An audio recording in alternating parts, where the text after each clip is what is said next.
a logistics chain to, once they get in there, get back to the mission. Is their mission to take control of that country? Okay. Then how are you going to supply them? And this would expand the targets that the United States and Israel would be hitting in Dubai, as an example, or throughout the UAE.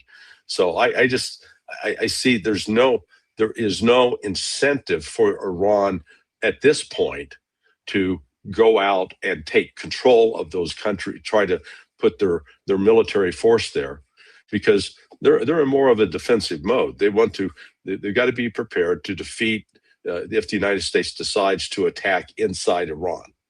So they're Um, I want to ask another military question, Larry. So we've talked about a lot of these big missiles, the new advanced missiles that Iran has, but they haven't used a lot of them. The Qasim Basir one, that was hyped up a while ago. We haven't seen that used, at least not so far. Hasn't been used in the war. There's the Fatah 2 has been discussed a lot. We've talked about it. That hasn't been used, from what I understand, among others. The Atamad, the Rad 500.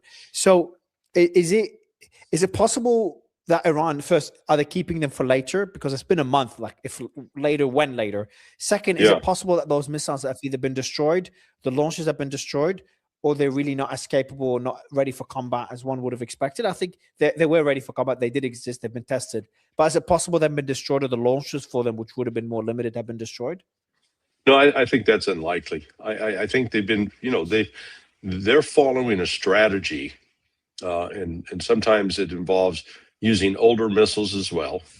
One of them initially to drain the air defense resources of both the U.S.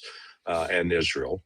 But they're being very methodical about how they go about this, and